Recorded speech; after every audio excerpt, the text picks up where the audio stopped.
علماء کو بھی بہت زیادہ پھونک پھونک کے قدم رکھنے کی ضرورت ہو کہ وہ ایک ایک قدم پھونک کر کے رکھیں. اعلیٰ حضرت نے کتنی خوبصورت بات کی تھی اپنے زمانے میں. آپ نے علماء کو جو نصیحتیں کی اس میں ایک نصیحت کی. آپ نے کہا علماء لوگ تمہیں دیکھ کے دین کے قریب ہوتے ہیں اور تمہیں دیکھ کے دور بھی ہو جاتے ہیں. کہا کہ اگر تم نے سنن غیر موقدہ کو چھوڑ دیا تو لوگ سنن موقدہ چھوڑ دیں، اور اگر تم نے سنن موقدہ کو چھوڑ دیا لوگ واجبات چھوڑتے. تم نے واجبات چھوڑ دیے تو لوگ فرائض چھوڑ دیں گے، اور اگر تم نے فرائض چھوڑ دیے تو لوگ کہیں دین نہ چھوڑ. اور پھر کہا اے طبقہ علماء، تم نے اگر مکروہ تنزیہیہ کا ارتکاب کیا تو لوگ مکروہ تحریمیہ میں پڑ جائیں گے، اور اگر تم نے مکروہ تحریمیہ کا ارتکاب کیا لوگ حرام میں پڑ جائیں گے. تم نے اگر حرام کا ارتکاب کیا تو لوگ کفر میں پڑ جائیں. اس لیے علماء کو آج کے دور میں نہیں، ہر دور میں اپنے کردار کو بڑا صاف رکھنا. میں آپ کو ایک مثال بتاؤں.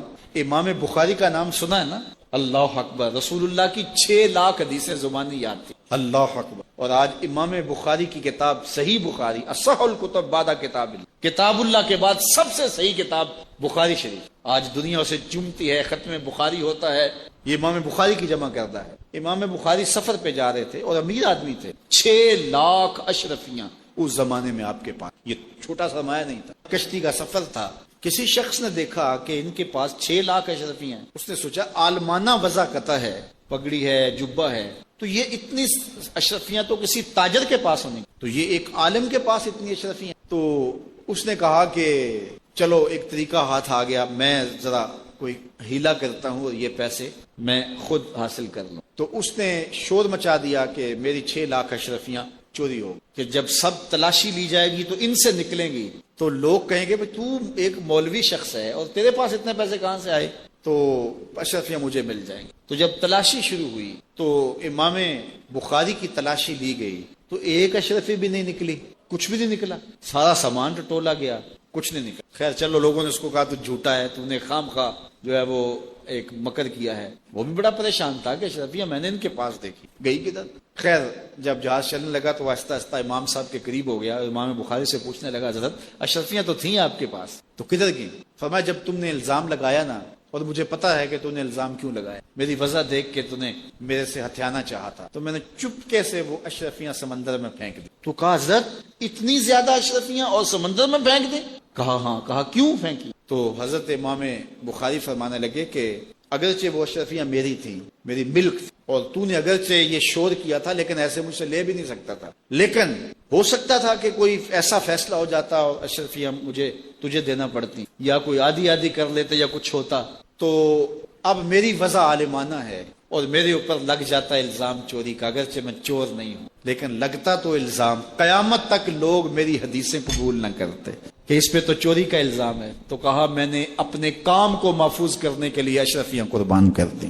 اتنی اشرفیاں صرف اپنے کردار کو بچانے کے لیے، اور ہم ٹگے کے لیے، چائے کی پیالی کے لیے دین بیچ دیتے ہیں اور پھر کہتے ہیں آج علماء کی قدر کیوں نہیں ہے. میاں قدر ہم نے خود بیچی. ایک ہی چیز ہے، یا پیسے لے لیں گے یا قدر لے لیں گے. تو یہ ذمہ داری تھی ہماری کہ ہم انتہائی حساسیت کے ساتھ جو ہے اس دور کا ادراک کرتے اور حالات کو سمجھتے، اور جن لوگوں نے حالات کو سمجھ کے قدم اٹھائے ہیں وہ کامیاب اور بامراد ہوئے. تو اللہ تعالیٰ نے اتنی نعمتیں عطا کی ہیں کہ اگر وہ ان کا احساس کر لے تو کبھی بھی ناشکری اس کے انداز سے، رویے سے اور اس کی طرز زندگی سے ظاہر نہ ہو، بلکہ اس کا سانس سانس جو ہے وہ اللہ کا شکر کرے، اللہ کی تقدیس کے گیت گائے. لیکن یہ انسان ناشکرا ہے. وَإِنَّهُ عَلَى ذَلِكَ لَشَهِيدٌ. اس پر اسے کوئی خارج سے گواہی کی ضرورت نہیں ہے، وہ خود اس پہ گواہ ہے. اسے خود پتا ہے کہ میں کتنا ناشکر. ذرا اندر اتر کے دیکھے تو اس نے کیا اس کی نعمتوں کا شکر ادا کیا ہے. اس کی کتنی بڑی نعمتیں ہیں حضرت انسان کو. انسان غور کرے، تدبر کرے. میں کئی دفعہ یہ بات بتا چکا ہوں. میرا ایک ملنے والا ہے، پیر بھائی ہے، تو اس کو مسئلہ کیا ہے کہ یہ جو منہ میں لعاب آتا ہے اس کی مقدار کم ہے. تو بنیادی طور پہ وہ لیکچرار ہے، تو اس نے روز جو ہے وہ طلباء کو لیکچر دینا ہوتا ہے، تو 15 منٹ نہیں بول پاتا کہ منہ خشک ہو جاتا. اب ہم نے کبھی اس کو نعمت سمجھا؟ یہ جو منہ میں لعاب آتا ہے ہم کہتے ہیں کہ یہ ایک مصیبت ہے، تھوکتے رہتے ہیں، لیکن اگر اس کی مقدار کم ہو تو زندگی اوکھی ہو جائے. یہ نظام انہضام پہ بھی اثر انداز ہوتا ہے، اور پھر اس کی بینائی بھی کمزور ہو گئی، ایک آنکھ کی بینائی تو بالکل ختم۔ مرض کیا ہے، مسئلہ کیا ہے، کون سی نعمت کم مل رہی ہے؟ پانی نہیں مل رہا، مل رہا ہے، آکسیجن نہیں مل رہی، مل رہی ہے، گردش خون جاری ہے۔ کمی کیا ہوئی؟ کبھی سوچا بھی نہیں ہم نے، لعاب کی مقدار ضرورت سے کم ہے تو زندگی مشکل ہو گئی۔ انسان یہ لعاب جس کی اہمیت تیری نظر میں کوئی نہیں، یہ کم ہو تو پھر زندگی عذاب بن جائے۔ تو اللہ نے جو تجھے نعمتیں دی ہیں اگر وہ نہ ہوں تو پھر بتا زندگی کیسے گزرے۔ تو انسان کو اتنی نعمتیں دی ہیں اللہ نے، اتنا کچھ عطا کیا ہے۔ اوناسس نامی دنیا کا امیر ترین شخص تھا، اس کی آنکھوں کے پپوٹے کام کرنا چھوڑ گئے۔ یہ آٹومیٹک سسٹم رب نے لگایا، ادھر سے تنکا اڑا، ادھر آنکھ بند۔ اب ڈاکٹر سلوشن ٹیپ لگا کے اس کی آنکھ کھولتا تھا اور جب سوتا تھا تو ٹیپ لگا کے بند کر۔ کسی نے اس سے پوچھا کہ زندگی کی سب سے بڑی آرزو، کہا کاش اپنی آنکھیں اپنی مرضی سے کھول سکے۔ کہا اس کے لیے کوئی قیمت پیسے دینے پڑے تو کتنے دے گا؟ کہا ساری دولت لگا دوں۔ کبھی ہمیں یہ احساس ہوا؟ بہت سارے لوگوں کو آج پتا چلا ہوگا یہ بھی ایک سسٹم ہے، ایسا ہے، رب نے قدرتی لگایا ہوا ہے، اس پر کوئی بل نہیں کبھی۔ آپ 3 مہینے بل نہ دے تو واپڈا والے میٹر کاٹ دیتے ہیں، کہ بجلی کاٹ دیتے ہیں، سوئی گیس والے کنیکشن کاٹ دیتے ہیں، لیکن ساری زندگی رب کو سجدہ نہ کرو۔ اس نے کبھی سورج کو نہیں کہا کہ اس نافرمان کے گھر تیری روشنی نہیں جانی چاہیے، اس نے کبھی چاند کو نہیں کہا کہ تیری چاندنی اس کے آنگن میں نہیں جانی چاہیے۔ جس طرح با یزید کے گھر میں سورج کی کرنیں جاتی ہیں، اس نافرمان کے گھر میں بھی ایسے ہی جاتی۔ تو انسان کو اللہ نے بڑا کچھ دیا، لیکن یہ اس کے باوجود ناسپاس ہے، ناشکر گزار ہے۔ تو کہا اس کے لیے کوئی اس کو خارج سے دلیل لینی چاہیے۔ انسان اگر اپنے پہ غور کرے تو انسان کے اندر ہی سب کچھ۔ میں کہاں کھڑا ہوں مجھے پتا ہے، آپ کہاں کھڑے ہیں آپ کو۔ یہاں میں واز کر رہا ہوں، تلقین کر رہا ہوں، نصیحت کر رہا ہوں، آپ کی نظروں میں بہت اچھا ہوں گا۔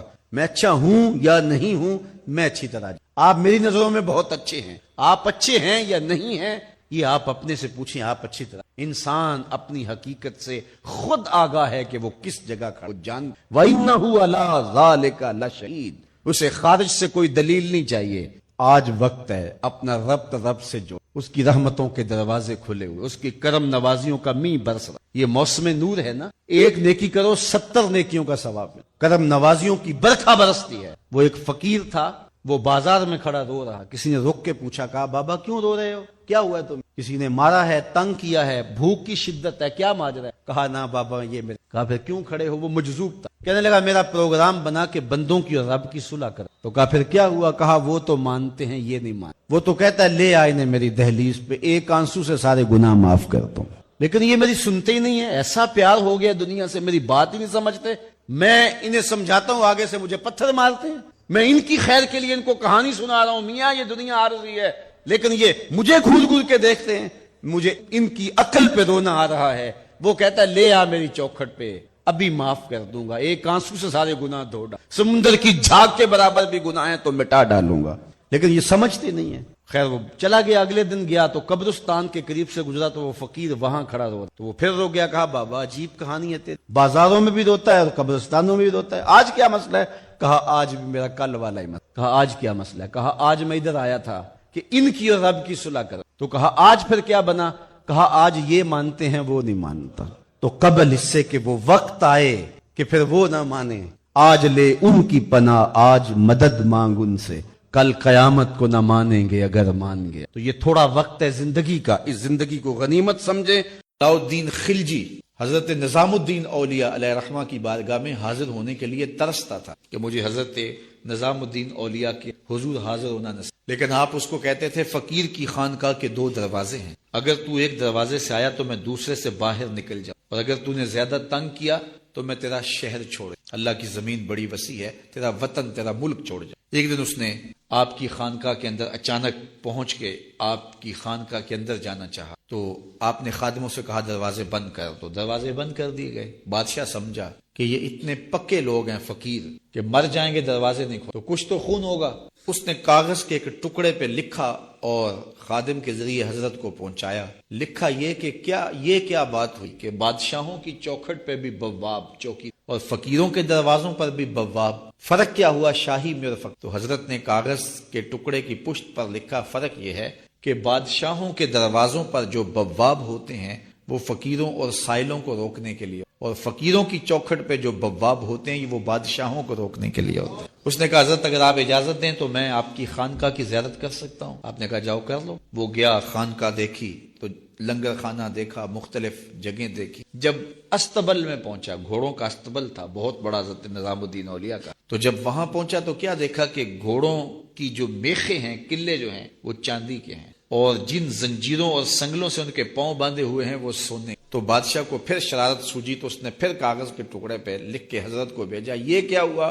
بادشاہوں کے پاس بھی سونا اور فقیروں کے پاس بھی سونا چاندی، تو فرق کیا ہوا بادشاہوں اور فقیروں میں؟ تو شیخ نے اسی کاغذ کے ٹکڑے کی پشت پر لکھا، فرق یہ ہے بادشاہ خزانوں میں سنبھال کے رکھتے ہیں، فقیر گھوڑوں کے قدموں میں ڈال کے رکھتے ہیں۔ تو ان کے نزدیک سونے چاندی کی اہمیت کیا ہوتی ہے؟ جب بہار چین، یہ بہت بڑا قیمتی قالین تھا، ایران جب فتح ہوا حضرت فاروق اعظم کے زمانے میں، تاریخ پڑھیں تو یہ بہار چین ایسا قیمتی قالین تھا کہ اس زمانے میں اگر کسی کو وہ بہار چین پہ بٹھا دیتے تو وہ ساری زندگی ناز کرتا کہ میں بہار چین پہ بیٹھا ہوں۔ تو حضرت عمر کے زمانے میں جب ایران فتح ہوا تو وہ بہار چین قیمتی جو قالین تھا وہ اونٹوں پہ لاد کے مدینے بھیجا گیا، اور جب وہ مال غنیمت اترا اور اس میں بہار چین بھی تھا تو لوگوں نے پوچھا کہ کیا کیا جائے؟ کسی نے کہا مسجد نبوی میں بچھا دیا جائے۔ تو حضرت عمر نے کہا یہ اس قابل کہاں ہے کہ مسجد نبوی میں بچھایا جائے؟ تو کہا کہاں رکھا جائے؟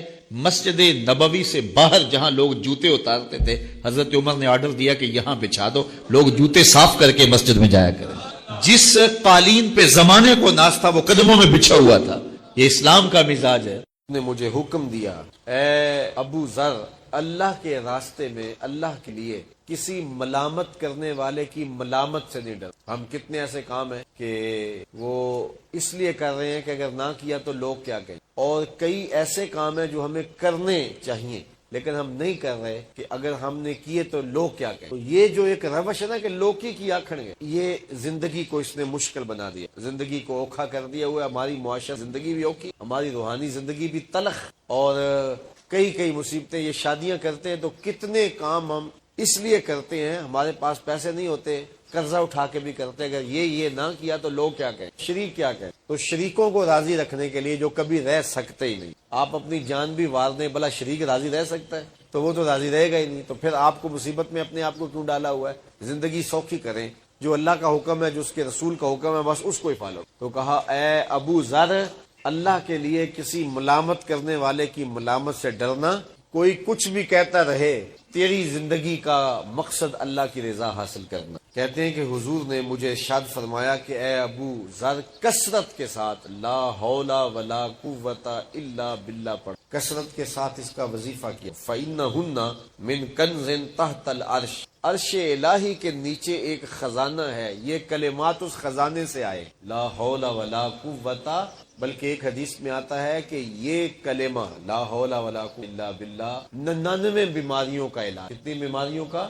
99 بیماریوں کا۔ ان میں سب سے کم درجے کی بیماری ہم اور غم ہے۔ اگر وہم پیدا ہو جائے اور طبیعت کے اندر وہ انجانا سا خوف پیدا ہو جائے تو لا حول ولا قوت الا باللہ کثرت کے ساتھ، تو آپ کا وہ ہم اور آپ کا وہ غم ختم۔ اسی طرح بعض لوگوں کو وسوسے آتے ہیں، برے خیال آتے ہیں، تو اگر وہ روزانہ مغرب کی نماز کے بعد 450 مرتبہ لا حول ولا قوت الا باللہ پڑھے اور 7 دن تک مسلسل پڑھے، ناغہ نہ کرے مغرب کی نماز، تو انشاءاللہ کافی افاقہ ہو جائے گا اور وسوسے آنے ختم۔ تو یہ لا حول ولا قوت الا باللہ، یہ وظیفہ رسول اللہ نے حضرت ابو ذر غفاری رضی اللہ تعالیٰ عنہ نے آگے افادہ ناس کے لیے یہ وظیفہ لوگوں تک پہنچایا۔ اللہ مجھے آپ کی رحمت کرم نوازی۔ اسلام امن کا داعی ہے اور امن کے فروغ کے لیے کوشاں ہے۔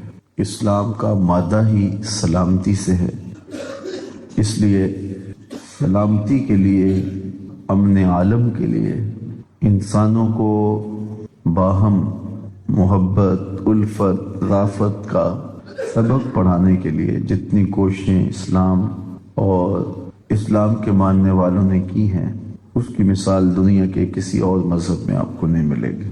انسانوں کو قتل کرنا، انسانوں کی تذلیل کرنا، انسانوں کی تنقیص کرنا، یہ اسلام کا سبق ہی نہیں ہے۔ تو اسلام کی تاریخ روشن ہے۔ ناگزیر حالت میں جنگ کرنا ضروری ہو جاتا ہے، امن کے قیام کے لیے جنگ کرنا کبھی ضروری ہو جاتا ہے. تو جب اس حالت میں جنگ کا ہونا ناگزیر تھا تو اس میں زیادہ سے زیادہ نقصان سے بچنے کی کوشش کی گئی، اور اس میں بھی قوانین مرتب کیے گئے. بچوں کو قتل نہیں کرنا، بوڑھوں کو قتل نہیں کرنا، خواتین کو قتل نہیں کرنا، جو اپاہج جو بیمار ہوں ان کو قتل نہیں کرنا، حتیٰ کہ قیدیوں کو قتل نہیں کرنا. اور یہاں تک ارشاد فرمایا گیا کہ ان کے جو راہب ہیں، اللہ اکبر، ان کے جو پادری ہیں، ان کے جو بڑے ہیں، ان کو بھی قتل نہیں کرنا. اور یہاں تک کہا گیا کہ ان کی فصلوں کو بھی نہیں اجاڑنا، درختوں کو بھی نہیں توڑنا. کوئی لائے تو صحیح ایسا پرامن دین. یہ اسلام کا دیا ہوا دین ہے، اسلام کا دیا ہوا نظام ہے. انسانوں کو کاٹنے کے لیے حضور نہیں آئے تھے، انسانوں کو جوڑنے کے لیے حضور آئے. لیکن آج جو دور موجود ہے، آج عملاً مسلمانوں کے رویے نے یہ ثابت کر دیا کہ ہم خون خوار درندے ہیں. عراق کی جنگ کے بعد انسانوں کا جب قتل عام کیا گیا، ڈیزی کٹر بم پھینکے گئے جو انسانوں کا خون چوس لیتے تھے، اور کیا کچھ ہوا، تو دنیا کے سامنے رسوائی ہوئی. تو ان عالمی طاقتوں نے چاہا کہ ہم کیوں انہیں ماریں اور یہ الزام اپنے سر کیوں لیں، ہم ان کو آپس میں تقسیم کر دیتے ہیں اور یہ آپس میں ایک دوسرے کو کاٹیں گے، کٹیں گے بھی خود، مریں گے بھی خود، رسوا بھی خود ہوں گے. ہم دنیا کے سامنے اسلام کا یہ چہرہ پیش کریں گے، ہمارا میڈیا چیخ چیخ کے کہے گا یہ دیکھو مسلمان کر رہے ہیں، اور دونوں طرف مسلمان ہوں. یہ پھر دوسری منصوبہ بندی ہوئی، اور آج وہ روح بعمل ہے. جو قتل ہو رہا ہے وہ بھی لا الہ الا اللہ پڑھ رہا ہے، اور جو قتل کر رہا ہے وہ بھی لا الہ الا اللہ پڑھ رہا ہے، اور دنیا کے سامنے یہ چہرہ دکھایا جا رہا ہے، یہ دیکھو اسلام ہے. آج ہمارا تماشا بن گیا ہے، خون بھی ہمارا بہہ رہا ہے، ذلت بھی ہماری ہو رہی ہے، اور پوری دنیا اس تماشے کو دیکھ رہی ہے. انہوں نے تو تماشا دیکھنا ہی تھا، انہوں نے تماشا لگایا ہوا ہے. یہ 56-57 اسلامی ملکوں کے حکمران یہ کیا کر رہے ہیں؟ ان کے سینے میں درد نہیں اٹھتا بچوں کو دیکھ کر کے؟ ان کو نیند کیسے آ جاتی ہے؟ کیا قیامت کے دن رسول اللہ کے سامنے انہیں پیش نہیں ہونا؟ گلا وفائے جفا نما جو حرم کو اہل حرم سے ہے، کسی بت قدے میں بیان کروں تو صنم بھی کہہ دیں ہری ہری. ایک کافر عورت کے سر پہ چادر نہیں تھی تو حضور بے چین ہو گئے اور اپنی چادر اتار کے اس کے سر پہ پھینک. آج گنبد خضرا میں حضور کتنے بے چین ہوں گے کہ اپنی امت کی بیٹیوں کے سروں پہ چادریں نہیں ہیں، ان کے پاؤں تلے سے زمین کھینچ لی گئی اور سروں سے چادریں اتار دی. اس وقت 97 لاکھ لوگ، یہ اقوام متحدہ کی رپورٹ ہے، 97 لاکھ لوگ اس اذیت میں پھنسے ہوئے، اور اگر بر وقت ان کی مدد نہ کی گئی تو بہت بڑے نقصان کا اندیشہ ہے. لاکھوں لوگ تو کاٹ دیے گئے، کتنے لوگ بے گھر ہو گئے. اب یہ اصلی فوج ان پر حملہ کر رہی ہے. پہلے جو داعش نے کرتوتیں کی، اس دوسرے گروپ نے بدقسمتی سے ایک اسلامی ملک ان کی سرپرستی کر رہا ہے اور ایک اسلامی ملک دوسروں کی سرپرستی کرتا ہے. تو آج پوری دنیا کے اوپر رسوائیوں کی دردناک داستان ہے. ہم تماشا بنے ہوئے، پوری زمین جنازہ بنی ہوئی. حلب میں لوگ گھروں میں دفن کر رہے ہیں اپنے بچوں. مجھے فلوجہ کی وہ رات بھی کبھی نہیں بھولی جب قبرستانوں میں جگہ کم پڑ گئی تھی، لوگوں نے گھروں میں صحن کے اندر قبریں گود کے اپنے پیاروں کو دفن. جن لوگوں سے کام لیا ہے ان کی تبلیغی مسائی کو بے لوث رکھا ہے، اور جو ٹگے ٹگے مانگتے پھرتے ہیں تو ان کی نہ کوئی توقیر ہوتی ہے اور نہ ان کی گفتگو میں کوئی اثر ہوتا ہے.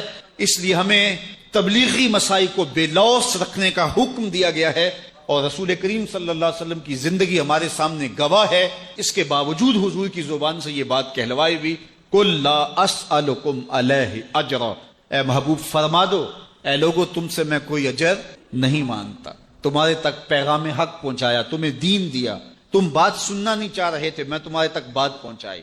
اللہ اکبر. کانوں میں انگلیاں دے لیتے، اذیتیں کھڑی کرتے، مقاومتیں، مخالفتیں، نکتہ چیندیاں، ناموافق حالات کے جھکڑ، بچھے ہوئے کانٹے، پھینکے ہوئے کوڑے، کھدے ہوئے گڑے، طائف کے بازار، مکے کی گلیاں، کیا کچھ نہیں تھا. لیکن کہا کہ میں نے اس کے باوجود تمہارے تک پیغام حق پہنچایا، اس کا کوئی اجر نہیں مانگتا، کوئی صلہ نہیں مانگتا. الا المودۃ فی القربى، ہاں ایک چیز تم سے مانگتا ہوں، اور وہ یہ کہ جو میرے قرابت دار ہیں ان سے محبت کرنی ہے، میری اطرت سے پیار کرنا ہے، میری اولاد سے تم نے محبت کرنی ہے. یہ ہے میرا تم سے مطالبہ. یہاں ایک سوال کھڑا ہوا کہ جب تبلیغ دین کو بے لوث رکھا اور اجر کی کسی صورت کو قبول نہ کیا تو اپنے قرابت داروں سے محبت بھی نہ مانگی جاتی؟ تو اس کا جواب علماء نے یہ دیا کہ قرابت داروں سے جو محبت مانگی گئی ہے یہ قرابت داروں کی ضرورت نہیں، یہ امت کی ضرورت ہے کہ اگر وہ حضور کے قرابت داروں سے جڑ جاتے ہیں تو پھر ان کے اپنے ایمان کی، اپنے دین کی حفاظت ہوتی۔ حضور نبی رحمت صلی اللہ علیہ وآلہ وسلم نے ارشاد فرمایا، حضرت زید بن ارقم رضی اللہ تعالی عنہ کی مرویات سے ہے، فرمایا لوگو میں تمہارے اندر دو بھاری چیزیں چھوڑ کے جا رہا ہوں، جن کو رسول اللہ بھی بھاری کہہ رہے ہیں، وہ کتنی بھاری ہوں گے؟ ایک تو اللہ کی کتاب چھوڑے جا رہا ہوں، اور دوسری چیز اپنی اطرت چھوڑ کے جا رہا ہوں، اپنے اہل بیت چھوڑ کے جا رہا ہوں۔ تو ان دونوں کے دامن کو پکڑ لو گے تو کبھی بھی گمراہ نہیں ہوگے۔ یہ میرے رسول نے ضمانت دی ہے، میں اپنی امت کو لاوارث نہیں چھوڑ کے جا رہا کہ میرے بعد وہ بھٹکتے پھریں، انہیں کوئی راستہ نہ ملے، انہیں کوئی منزل نہ ملے۔ کہا نہیں، میں تمہیں مضبوط حصار دے کے جا رہا ہوں، میں تمہیں واضح راہ عمل دے کے جا رہا ہوں۔ سوال یہ ہے کہ میرے رسول صلی اللہ علیہ وآلہ وسلم نے تو اپنی امت کو دو مضبوط چیزیں دی اور کہا کہ تم اگر ان کو تھام لو گے تو گمراہ نہیں ہوگے، تو یہ امت 72-73 گروہوں میں کیسے بٹ گئی؟ یہ فرقہ فرقہ کیسے ہو گئی؟ یہ ٹکڑے ٹکڑے کیسے ہو گئی؟ تو اس کی وجہ یہ ہے کہ کسی نے کتاب اللہ کو چھوڑا، کسی نے اہل بیت کے دامن کو۔ میرے حضور نے فرمایا تھا دونوں کے دامن کو تھامے رکھو گے تو کبھی گمراہ نہیں ہوگے۔ کسی نے کتاب اللہ کی بات تو کی لیکن اہل بیت کا بغض سینے میں پلتا رہا، گمراہ ہو گئے۔ اور کسی نے اہل بیت کے نام کی دہائی تو دی، قرآن کے پارے بھی پورے نہ مانے، تو وہ بھی گمراہ ہو گئے۔ کامیاب وہ ہوئے جن کے ایک ہاتھ میں قرآن ہے، ایک ہاتھ میں اہل بیت نبوت کا دامن ہے۔ اور میں آپ کو مبارک دیتا ہوں، آپ کے ایک ہاتھ میں قرآن ہے، ایک ہاتھ میں اہل بیت نبوت کا دامن ہے، اور جو دونوں چیزیں ہاتھوں میں رکھیں گے کبھی بھی گمراہ، یہ میری دی ہوئی ضمانت نہیں ہے، یہ آمنہ کے لال کی دی ہوئی ضمانت ہے۔ تم کبھی گمراہ نہیں ہوگے اگر دونوں کے دامن کو مضبوطی سے تھامو گے، کتاب کو بھی نہیں چھوڑو گے، اہل بیت نبوت کے دامن کو بھی نہیں چھوڑو گے۔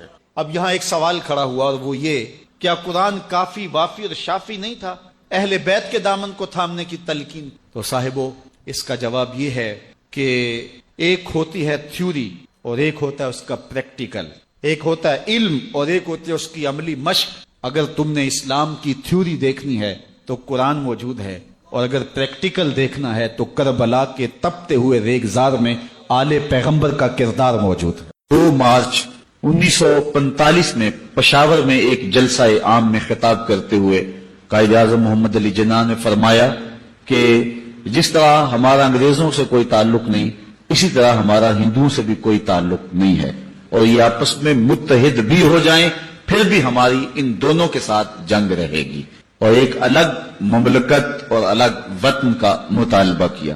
منبر و محراب پر ایک بونچال آ گیا، قائد اعظم کو کافر اعظم کہا گیا۔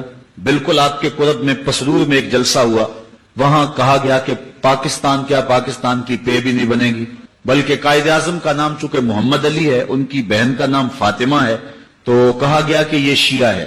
تو قائد اعظم محمد علی جناح کو کسی نے کہا کہ وہ کہتے ہیں کہ یہ شیعہ ہے، تو قائد اعظم نے مسکراتے ہوئے کہا چلو گاندھی کو ووٹ دے دیں، وہ تو سنی ہے۔ تو اس طرح آپ نے ان کی ان باتوں کا رد کیا۔ مسجد خیر الدین کے ممبر پہ گاندھی کو بٹھایا گیا، یہ ہماری تاریخ کا المیہ ہے، اور جو ہے وہ بہت کچھ ہوا۔ علامہ اقبال 1938 میں زندگی اور موت کی کشمکش میں تھے، لیکن انہوں نے اس نظریے کی تبلیغ اس وقت بھی نہیں چھوڑا۔ حسین احمد مدنی ٹانڈوی کے نام آپ کے جو مکتوب ہیں اور جو آپ کا مکالمہ اور مناظرہ ہوا ہے وہ تاریخ کے اوراق میں موجود ہے۔ جب اس نے یہ فتویٰ دیا کہ ملتیں اوطان سے بنتی ہیں، وطن خمیر ہے قومیت کی، جو جواب دیا تھا وہ کلیات اقبال میں موجود ہے۔ سرود بر سر منبر کے ملت از وطن است، چے بے خبر ز مقام محمد عربیست، بمصطفیٰ برساں خیشرا کے دی ہماؤز، اگر باؤ نہ رسیدی تمام بولہ بیست۔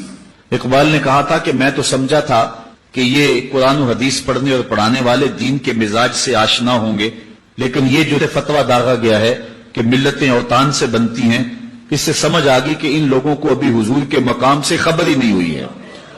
اور پھر اقبال نے جو دلیل دی دیکھیے کتنی خوبصورت ہے۔ اقبال کہتا ہے کہ ملتیں اوطان سے بنتی ہوتی، وطن کی مٹی سے ملتیں مارز وجود میں آتی ہوتی، تو اقبال کہتا ہے کہ پھر ابو لہب سے کیا اختلاف تھا، وہ تو رشتے میں سکا چچا لگتا تھا، وطن بھی وہی تھا، دیش بھی وہی تھا، مٹی بھی وہی تھی، آب و ہوا بھی وہی تھی۔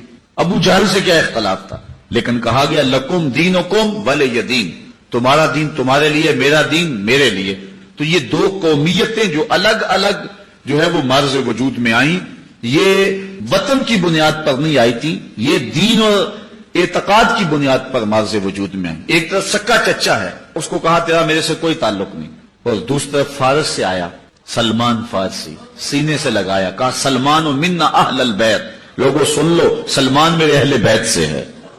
اس کا نسب اور تھا، اس کا رنگ اور تھا۔ بمبئی میں قائد اعظم خطاب کر رہے تھے، ایک ہندو صحافی اٹھ کے کھڑا ہو گیا، اس نے کہا آپ دو قومی نظریے کی بات کرتے ہیں، ہندوستان کو تقسیم کر رہے ہیں، ہمارے ابا اجداد ایک تھے، بعد میں کچھ لوگ آئے عرب سے، انہوں نے ان کے نظریات بدل دیے، وہ مسلمان ہو گئے، لیکن ہمارے باپ دادا پر دادا تو ایک ہی ہیں، لہذا آپ ہم کو تقسیم کر رہے ہیں، خون تقسیم کر رہے ہیں، وطن تقسیم کر رہے ہیں، مٹی تقسیم کر رہے ہیں۔ اس نے بڑے زوردار لہجے میں قائد اعظم سے گفتگو کی۔ اللہ تعالیٰ نے شخص کو بڑی بصیرتیں عطا فرمائی تھی، اور اللہ تعالیٰ جل شانہ نے پھر ان کے ذریعے یہ ایک بہت بڑا کام لیا۔ لوگ کہتے تھے دیوانے کا خواب ہے، ہو ہی نہیں سکے گا، لیکن پھر اللہ تعالیٰ نے کر کے دکھایا۔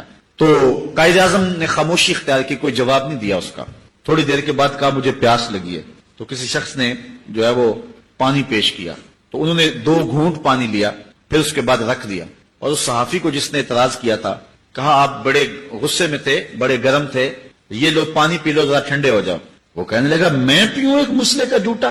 تو قائد اعظم نے کوئی جواب دینے کی بجائے اسی اجتماع میں ایک ترکی نسل نوجوان بیٹھا ہوا تھا جس نے ترکی ٹوپی پہنی ہوئی تھی، اس کو کہا